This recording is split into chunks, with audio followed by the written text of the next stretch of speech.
Ladies and gentlemen, you're about to watch part 2 of our interview with Gianni Russo. If you watched part 1, I'm sure you were fascinated. And as Rob and I have been getting to know this man, and we plan to go visit him in New York City. I said this at the end of part 1, and I'm going to say it again. We have fact-checked many of the things that he has said about himself. Those are the things that we wanted to know. Things that he has done, people that he's known over the course of his life. We fact-checked those, and those proved to be accurate. In terms of the assassinations that he's discussed and some of the things about money going to the Vatican and so on and so forth, those are things that he believes. Things that he believes from talking to people and going through those experiences himself. We want to tell you that if you have doubts about it, you're welcome to have those doubts. But we are not about to say to Gianni Russo, "Oh, come on, no way did that happen." That's not how we operate here. We're TV journalists. We ask the questions, and you folks can believe what you hear. So we hope that you'll enjoy this part 2 interview with Gianni Russo. Rob, what do you think? You know him pretty well by now. Yeah, I know him very well, and just stay tuned for the next hour. You're going to enjoy Gianni and his stories, and also I would encourage you to buy his books. The latest one is The Sixth Family. It's a fiction, non-fiction type book, and obviously his first book, which was a New York Times bestseller, The Hollywood Godfather. So please enjoy what you're about to see. It'll be fascinating. Thank you. Leave the gun and take the cannoli.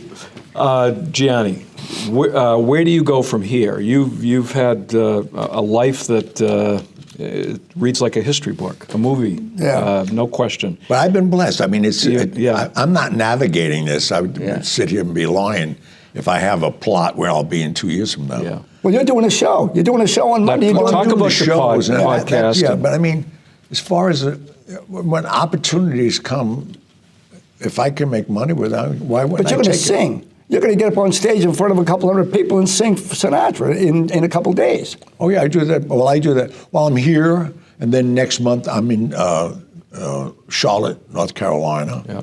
But Gianni, can we agree, when Bobby Rydell was performing at the age of 79, and Sinatra at the age of 80, Avalon is still performing. Oh, they all are. Yeah, all of them, Italian. And you're still performing at age 80, and people are willing to pay a bunch of money to see you. Wine-colored days, warmed by the sun, deep violet nights, when we were one.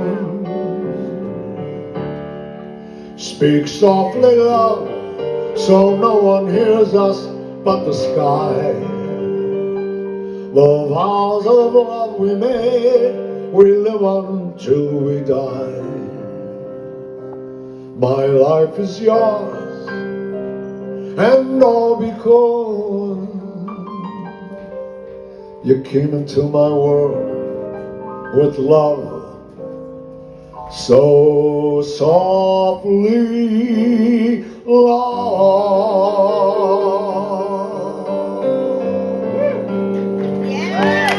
That's incredible to still be singing. It is. I think it's a compliment. Oh, absolutely. Yes. You know, Absolutely. Yeah. You know what it is? For people, and what I do, I will stand. You'll be in my audience Monday night. Right. Yeah. I will stay and thank everybody, personally. Take selfies with them. Yeah. I'm not that guy, oh, no, don't bother me, I'm going to my dressing room. Yeah. I think the world of entertainment today should learn a lesson, too, about being a little humble and thanking people. Yeah. Like the two guys we mentioned earlier, Pacino and De Niro, they wear disguises and hide. I said, why don't you become a monk and go up in the hills? Yeah. These people, you need them. Absolutely. And now they're realizing they do need them. Oh, Yeah, of course. As you and I are about the same age, as we get older, we recognize. That's why I've enjoyed my co-host. But I have always recognized it. That's funny. Well, Gianni, it's That's obvious great. to me because the presence you have, I believe greatness rubs off. And I believe that when you meet people and you engage with them, as you have, and we named all those names, there wasn't one you didn't know, and I thought the Pope was going to be a joke. It just says a lot for you, but you're here in Maine, you're going to go to a wedding at a very beautiful beach, the best beach in Maine, Crescent Beach, and you're with Julia. We just want to thank you so much for coming on the show. I can't wait to see you on Monday. I don't know how much time Dino, I need a time check when Rob's next question. Yeah, go ahead. He says continue, to continue. So you've done the Six Family. You've got another book planned with Patrick. Tell us a little bit about it. Where does that story go? Well, the Six Family is based on a true story. Right. It was things we've experienced with John Gotti. Yeah. Trying to create a Six Family. Right. Because the five families in New York wouldn't go along with everything he was doing. And then he took one of my closest friends, he shot Tommy Baldacci. Mm-hmm. Paul Castellani didn't care for either, so I didn't care about him, but they killed him. But Baldacci... in front of Sparks. Tommy Baldacci was my best man in my first wedding. Wow. I know the Baldacci family for many years. Yeah. But John did a lot of crazy things. He never liked me, and I didn't care about him anyway, but to me, as much as I was around that life, mm-hmm. I didn't want to be in that life. I saw it. Well, I didn't trust him, to be honest with you. Yeah. Well, and of course, John Alite was on the show, and John Alite testified and was involved with that family also. Oh, yeah. As we recall. Yes. Yeah. But your relationship with Gotti, you talk a little bit about it. Was difficult, challenging? Did he try when? Well, I was going to was my neighborhood. Right. He'd come from Howard Beach. Yeah. He was a hijacker. JFK was his big area. Yeah. And he took that over from Tommy Ryan. I mean, I know his whole life. Yeah. And O'Neill Della Croce was the underboss of the Gambino family. Right. Until he died. And O'Neill was his rabbi. That's who he turned into. Mm-hmm. So you can't just become a part of the Gambino family. Right. Somebody got to sponsor you. Right. And most of these kids got sponsored because they were bringing in envelopes. Were you asked to join the mafia? They wouldn't even ask me. They Why? had so much respect Okay. for Costello, my uncles, Right. and that. Yeah. And even Costello told me early on. And I was enamored with it, I got to tell you. Sure. Because they wear the best clothes. Oh, yeah. They drive the best cars. Nobody goes to work. Yeah. So thank God that Costello gave me a look on the inside, because I'd be sitting in the club sometimes. Yeah. And these guys would come in with an envelope. Yeah. And then, they'd turn around and say, whack that guy. Jesus. That's really, That's I'm thinking, unbelievable. the guy just gave you $25,000. Right. And they're telling him, whack him. Wow. But, they One of the things, Gianni, that we asked this of John Alite when he was on the show, that the theme of every movie, from Goodfellas to is eventually, if you become a made man, you're probably going to be killed. I just, it's like, yeah, you want to go to Vietnam? Yeah, I want to be a forward observer. And the short life of a mafia guy was, they were being killed right and left. Or serve their life in prison. Yeah, but the thing, if you're going to get involved at any club, read the bylaws. Good point. To become a made man, when you're sworn in, you give up your family. They become your family. That's right. That's right. And they say it. If we ask you to kill your family, you'll do it. Yeah. Who's going to do that? You got to be nuts. Yeah. Well, that's what I'm saying, Gianni. Go join. I don't want to become a Cub Scout. No. No, boys, forget about that club. But what was was the attraction the money, the power, the women? What would be the attraction of a guy wanting to do that? A guy who had nothing. Yeah, right. I mean, John Gotti didn't have nothing. He had brawn. He already did some time, and he felt this is going to elevate him where he is, and it did. Yeah. Yeah. But he died of the worst death in the world. Most people don't know how the guy died. I mean, he was spitting at the guards while he was in the hole in Denver. He was 7 stories down. the worst prison in the world. And he got an abscess. They wouldn't give him any pain medicine. They wouldn't do nothing. Jesus. Turned into cancer, and he died. Died like a rat. Yeah. Yeah, so the John Haley travels around the world telling young people, this is what you're looking forward to. Yeah. I managed to get through it. You certainly did. I mean, you came out like cream on the top of that coffee with all your success. Well, you've never served any time or even come close to it. No. And you've, I never had handcuffs on. yeah. No, I was smart enough Right. to lawyer up early on. My first lawyer was Sidney Korshak. You know him? You were 7 years old when you lawyered up. No, I was actually 14. Whatever it was. No, Because I'm forget what- sure Costello must have helped you with well, that's who did it. That's right. No, I flew to Chicago when I was starting to go out to campaign Sure. for John F. Kennedy. And he said, give this envelope, you're going to meet a guy. They picked me up at O'Hare, brought me to the Palm House. And I meet Sidney Korshak. Korshak, I don't know if you read his book, his amazing book. But he was, Really? No, I have not. no, but he was the Mr. Fix-It. That was his nickname. Yeah. Oh, you don't know Korshak at all? No. Oh my God! No. This guy's a legend. He was Yeah. Wasserman's attorney, Steve Wynn's attorney. Okay, yes, No, okay. this guy is yes, huge. Okay. Now I know the level you're talking, yes. No, so now I bring an envelope. He opens. I give him the envelope. He opens it, and he said, "Do you know what's in here?" I said, "No." It was $10,000. I knew it was money. I would do that. And he takes out a retainer letter. He says, "You sign here, I sign here." And he took the money. He said, "Now we could talk freely. Now we're client privilege." Right. Even if they wired it, they couldn't use it. Yeah. That's how Costello protected me all my life. When I was a courier carrying all that money from Vegas into the Vatican, I was a licensed courier, Lloyd's of London. They stopped me sometimes. And I said, hold on, I'm a courier, you can't touch this. What do you, would you have, like an ID card or something? They gave me, yeah. They paid me to, they say 600 million. I don't know the number. What was the mafia? What was the Vatican doing with that kind of money? They were laundering it for the casino. Okay. Jesus. I mean, that's This That's is incredible. like It's insanity. fantastic. And to me, I'm not doing anything wrong. A license. Yeah, right. I'd go on, I'll tell you, on Monday night, get off the plane. And I didn't even sometimes get off the plane. Yeah. They'd come, they'd walk the bags down. The brothers and priests would take it and go. Gianni, getting back to your performances, do you sing in like nightclubs in New York still? You were doing that? Right now, no. Most of the nightclubs, the night business in New York is terrible. Oh, so it's not, you know. I was at Feinstein's for 10 years. Yeah. I mean, I played every club. I've been doing this for 40 years as a nightclub act. 40? 40. I wanna run, go play hide and seek. I wanna go and bounce the moon just like a toy balloon. You and I, we're just like a couple of tots running around the meadow, picking up all those forget-me-nots. You make me feel so young.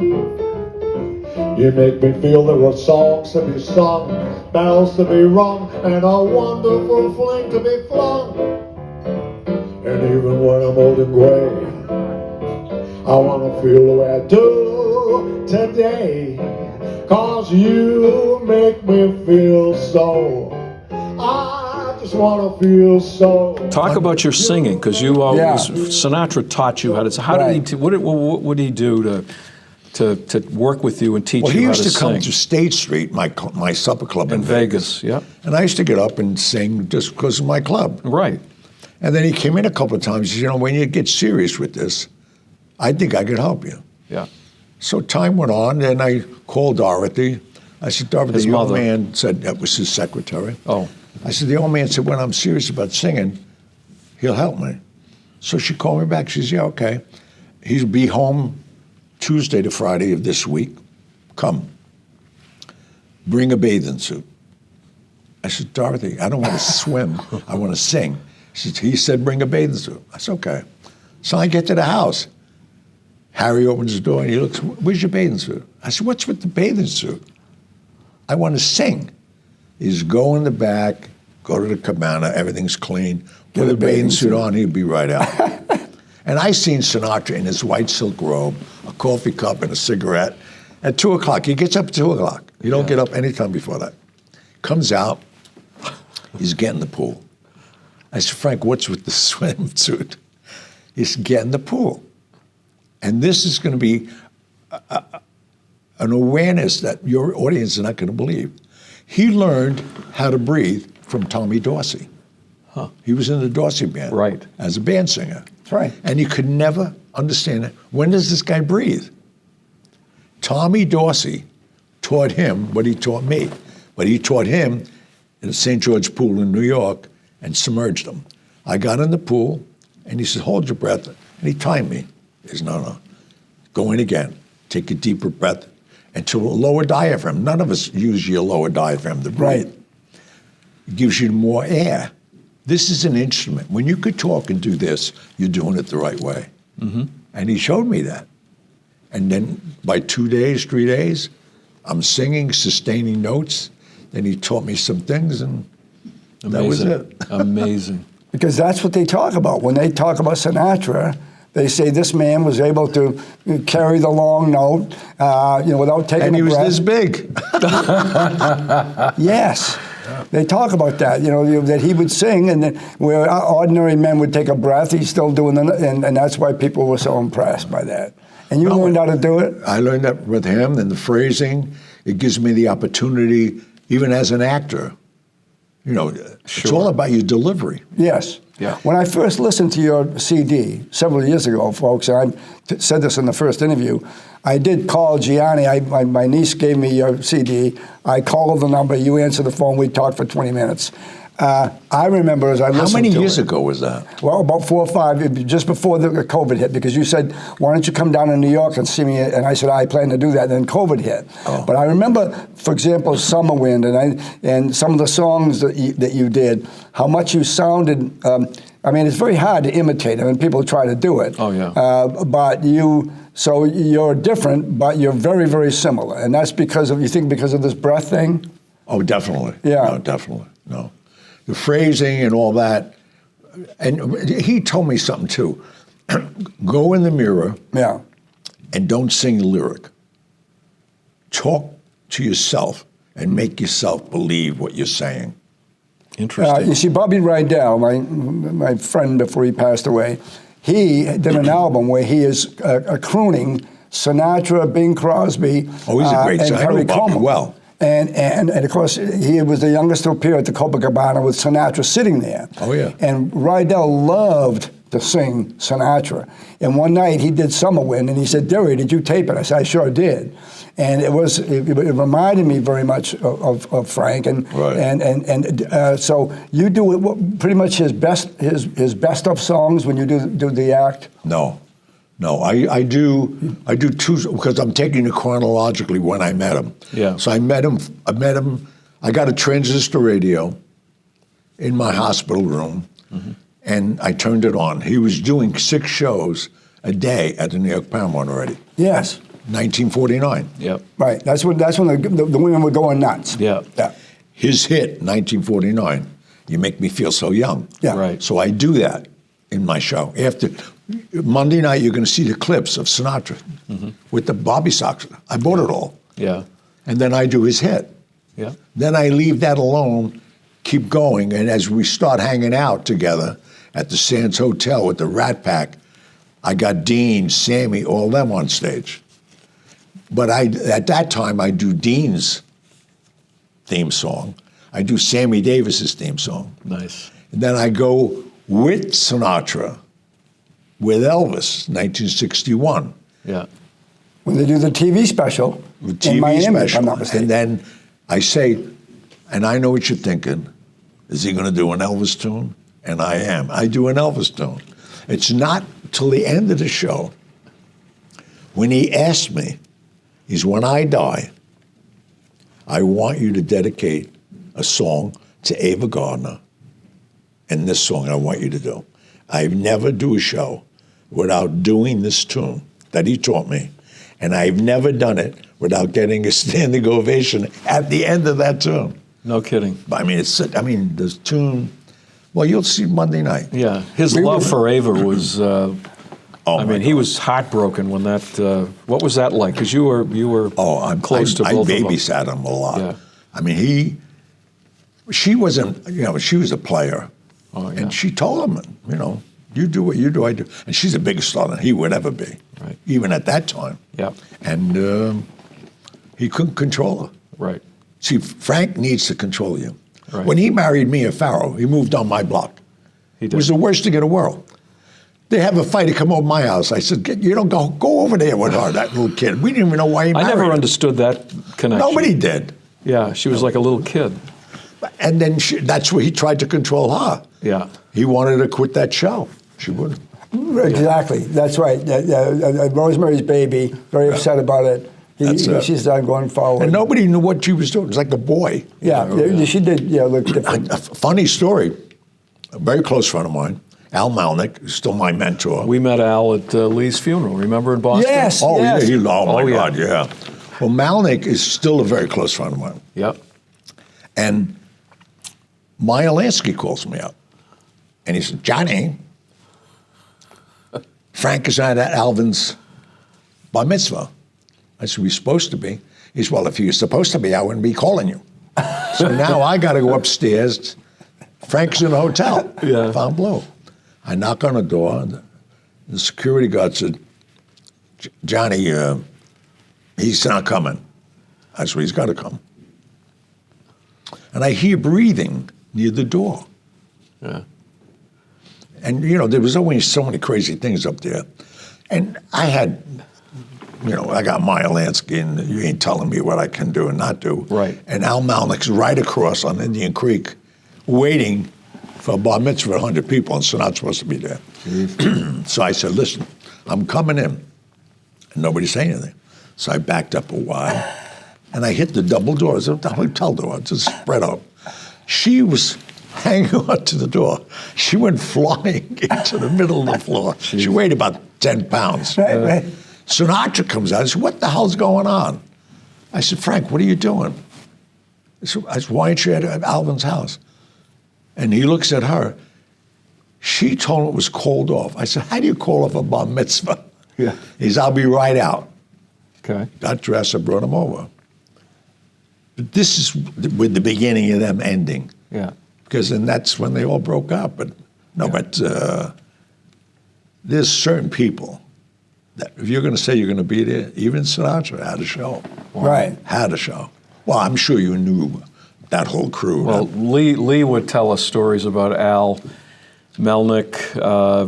He really took care of Lee in his later years. He really did. And, Well- and Al paid for that the funeral and the Yes, we tour had around Boston Harbor and a big ship. and Al that took came us up out. and I had. Oh, Al liked Al. I know Al liked. Yeah. believe Oh me. yes, yes, but pretty impressive guy. Yes, and Rob and I were, invited to go to that, and I was very honored. And I met that man. He was sort of Meyer's replacement. Yes. Or, what's the connection there? Yeah. Between him and, can you talk about it? Oh yeah. I mean, it's no. When Meyer was stepping down, and he was, he exiled himself in Israel for Right. a while, and came back. The rumor is that Al took over. Right. I don't know if it's true. Yeah. Yeah, he denies it. But oh yeah, I mean, well, Al graduated St. Louis Law School. Mm-hmm. His first client was the Teamsters. Jimmy Hoffa. Oh, my God. Oh, that's right. So, Yeah. what else do you need to know? Oh, you don't need to know. I didn't say anything. It's No, part right. of history. No, Right. But such a friend. Yeah. I mean, Other than The Godfather, Gianni, what was another one of your favorite movies that you did? I know you did The Freshman, right? well, The Freshman was a fun movie to do. That was fun, and, wasn't it? And I was able to repay Marlon Brando back Yeah. Right. because he didn't want to do the movie, and he hated Paramount because he had a cap of $1 million. Oh, we did? Oh, no, they really did a number on him. Oh, yeah. Because they knew he needed the film to come back, and he came back big.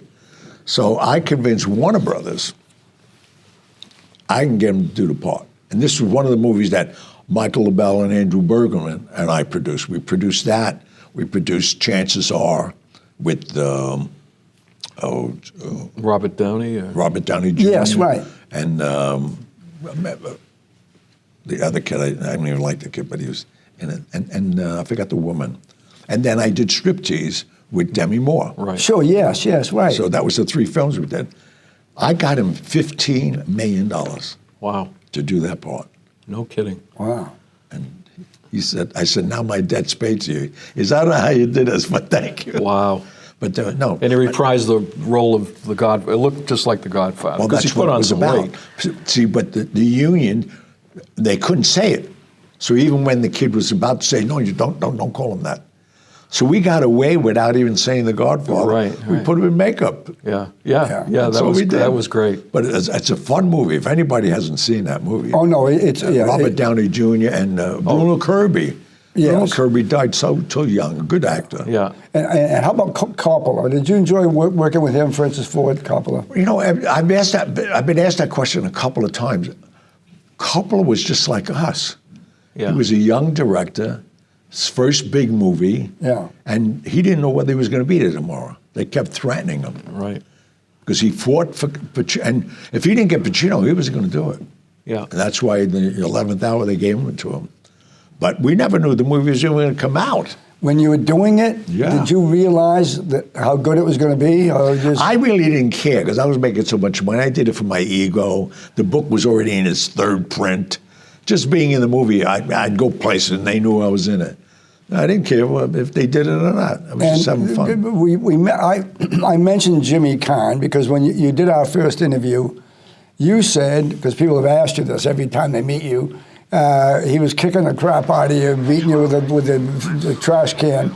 And what you said was you were actually injured. You actually got hurt. And he wasn't playing around. What it is, again, most of the actors were very generous with me, like Brando, Richard Conte, Sterling Hayden. The new guys,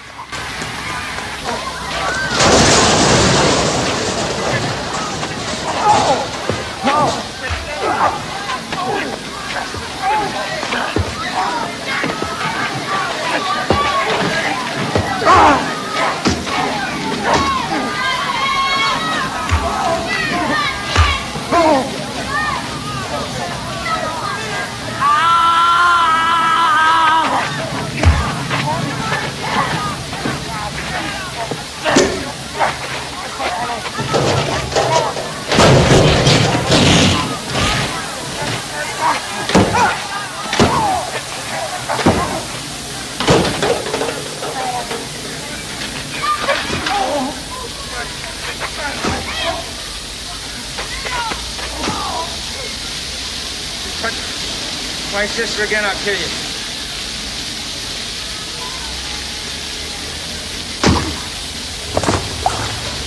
the new guys, the fact that I had not studied, no experience. they didn't know how I got this part. Right.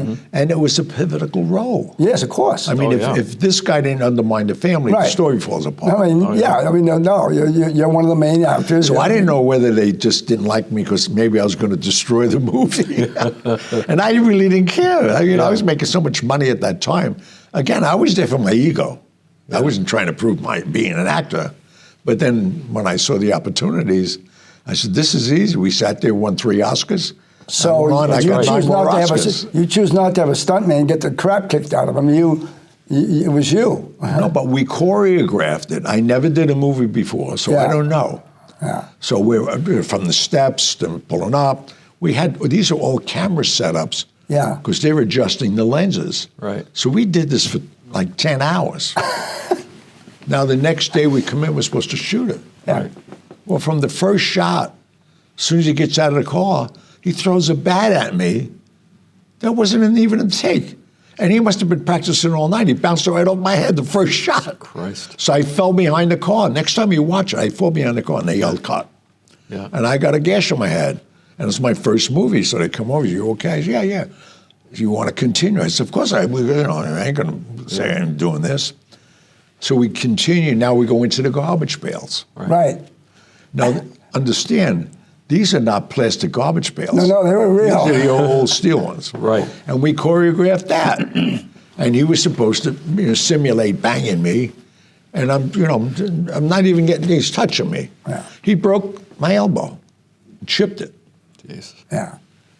Now I'm saying, wait a minute, I got to crawl out here and get kicked and go in a hydrant. Yeah. Well, I made a decision. I'm never going to do a fight scene again in my life. Yeah. I'll do love scenes. That's where I'm going. That's it. Amen. Not a fighter. He drop kicks me and he rolls me over and broke 2 ribs. Yes, that's why you broke ribs. Jesus. And I'm saying, and he's laughing. Yeah. But he deliberately did this. He says it even in interviews. Tried to hurt you. And in fact, the offerer that you mentioned earlier, right. The director tells him, teach this guy a lesson. So that put them in a major lawsuit. And you being a lawyer, how they agreed to settle with me is defamation per se. Defamation is very hard to prove. That's right. Defamation per se, you put me in a crime. That's right. Correct. So you can't defend it. Because in that movie, they said I beat her up. And I hit her. There's a scene, she's got a black and blue on. Talia Shire. Comes in, Talia Shire, and she said, Gianni gave me this beating. Where'd you get the black eye? Oh, she did? She said Gianni Russo did it. Not Carlo, the character they owned. They don't own my name. Well, I have to say, and I said this earlier, we didn't know we were going to get to know you, but the scenes with her also, when she's running around pulling the plates off the thing and you're grabbing her. All that stuff is so dramatic. It was so done well. It's really done well. The wedding scene, how long did it take to film that thing? We shot it for a week because for a week they wanted to establish the whole cast in there. Sure. They were all there. Right. So there were all those great, that to me was a party.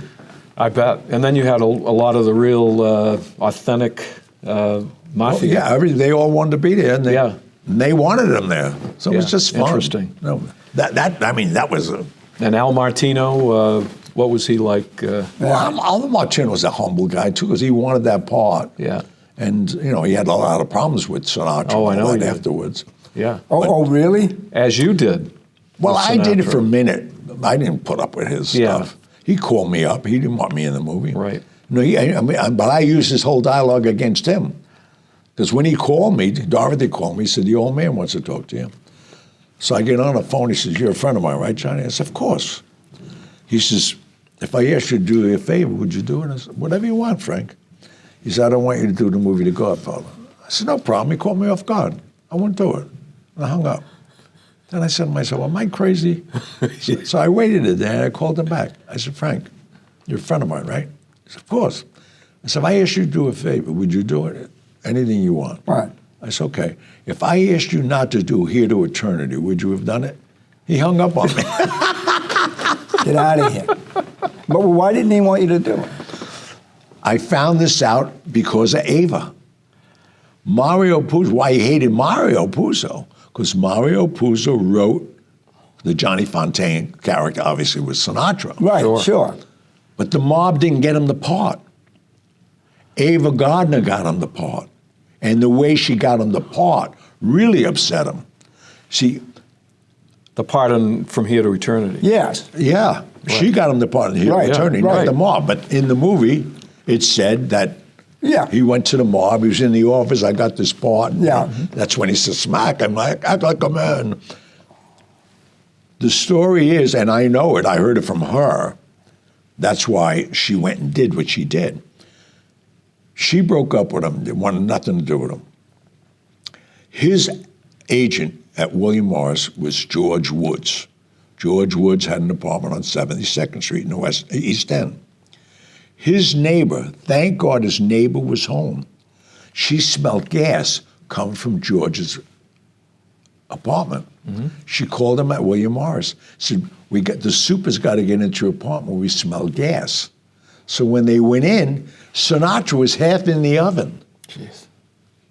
And he inhaled so much gas, he damaged his vocal cords. That's why he couldn't sing for a year. That's right. He was out of commission for a while. And that was the end of his career, everybody predicted. Right. He's walking through New York and nobody recognized him. It looked like a basket case. Yes. She went and slept with Old Man Cohen. Old Man Cohen wanted Ava. Not everybody wanted Ava Gardner. But Ava went to his wife. She was friends with them. She said, before I do this, I want you to know why I'm doing it. She said, what are you doing? Acapulco was the big destination for California. Yeah. You go for long weekends. Right. She said, I'm going to go with your husband to Acapulco and let him have his way with me. She said, what? Why are you doing this? She said, well, I destroyed Sinatra's career. And he said, if I did this, he'd give him the part. That's what got Sinatra so crazy. Nobody knows this story. Oh, wow. And she went and spent 3 days. And when she came back, she went to say to the wife and the wife said, how could you be with him? He smells. Yeah. The wife ain't screwing him. Ava Gardner's screwing him. What a story. I think Sinatra, in his biographies that I've seen, doesn't he acknowledge that? Doesn't he say that the mafia? I think he says the mafia had nothing to do with me getting my part. Oh, he says it. He said that many times. I know that, but they exploited it in a movie called The Godfather. Right. Exactly. Right. Ask anybody in The Godfather who got him the part. They said the mom. And the whole thing with make an offer he can't refuse in the contract. Well, I think that because when I watched Sinatra say that, and he vehemently denied it, and it was him saying, no, that's all wrong, that's not what happened. And I forget whether he admitted it was Ava Gardner. But No, he didn't. Yeah. He would and of course, never admit it. They didn't know he was going to get the Academy Award for supporting actor and all that sort of stuff. But he was in the dregs of New York City, and people didn't even want to talk to him on the street. No. And, I mean, he loved her so much. went to hell in a handbasket. Yeah. I flew to Mexico with him one night. She was doing the Toreador. Did you ever meet the bullfighter? Yeah. Did you ever meet him? Of course. I was there. Did I meet him? The bullfighter. Wait a minute. Not only did I Ava meet him, Gardner's boyfriend. he made me Sinatra. We went to Ballo's Jewelers. I remember on Arthur Garvey Drive during the day, and he bought a diamond cuff. After his show, we fly to Mexico. We get there, and he walks into the hotel. He says, give me keys to Ava's room. And I could see their look. They're like, wait a minute. They knew who he was. And I said, Frank, I'll wait down here. He said, no, come up with me. I said, I don't want to go upstairs, because I can only imagine. This is like 4 or 5 o'clock in the morning. So he has the key, opens the door. Now I'm seeing not one set of man's clothes, 2 men's sets of clothes, her clothes. And he goes into the bedroom. I didn't go in the bedroom. God. And she's doing these 2 guys. He throws the bracelet on the bed. He cried all the way home to Mexico, like a little kid. God. Gianni, I swear to God, we're ending one of the most incredible stories I've ever seen. We're ending? Every time, yeah, we're wrapping it up, and I can't thank you enough. The only thing that I can say is we do want to. I would love to visit you. Number 2, we'd like to have you back on. You're a fascinating person. I can't thank you enough. No, I want you to enjoy your weekend in Maine. I can't wait to see you on Monday. Look at the weekend. I mean, I came for a wedding, and now we're making a show, an event out of it. Now, Gianni, you are a presence. You are a legend unto yourself. Ladies and gentlemen, we're going to be back, and we've got another star coming on, B.B. Buell, who is the mother of Liv Tyler, and she's going to be rock and roll icon. And a lot of fun. And thank you for watching us on the Rundlett Baldacci Report. Thank you. Thank you, Gianni. Thank you. Right. Thank you. No, thank you. Hey. Yeah, thank you so much. No, please.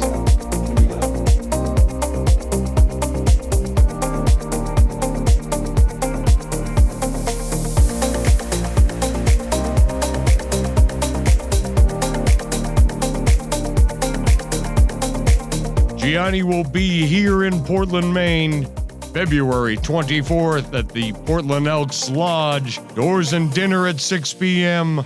Show at 7:30.